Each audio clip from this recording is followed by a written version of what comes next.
You are listening to Viewpoints from PlaceCloud. Cultural researchers tell stories of places from around the world. For the full multimedia experience and to support the creators you enjoy, visit placecloud.io. We are standing in front of the Church of St. Mary le Strand. It was built between 1714 and 1723 and consecrated in 1724. It sits in the middle of the Strand, just east of Somerset House. The church itself has a fantastic history, but it is not the focus of this talk. We're going back further than 1724. And I'm going to share the history of the Maypole in the Strand, which once occupied this same spot. The first Maypole that there are records of was erected in the 16th century and believed to have been around 100 feet in height. It was used each year for the May Day celebrations. The pole was decorated with flowers, and it would be surrounded by dancers from the early morning until the late evening. This Maypole was destroyed in 1644 by the Puritans during the Civil Wars.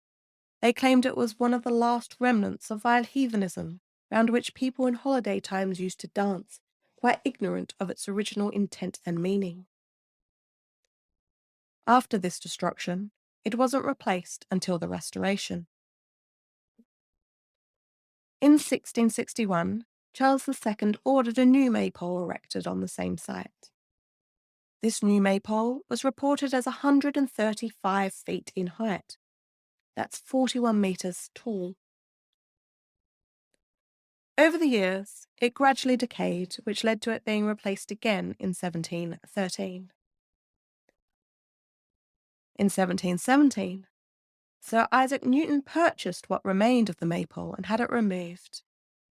It is believed it was then used to support his telescope, which was the largest in the world at the time. Maypoles were not unusual in the streets of London. One 17th century contemporary noted that they were set up at every crossway during the reign of Charles II. But the one in the Strand was the most prominent, largest, and had many additional stories attached to it, such as being the location for a bloody early morning duel. It was the site of the first hackney carriage stand, dating back from 1634. And in August of 1708, an unnamed man who drowned himself in the Thames was buried in the highway at the Maypole in the Strand.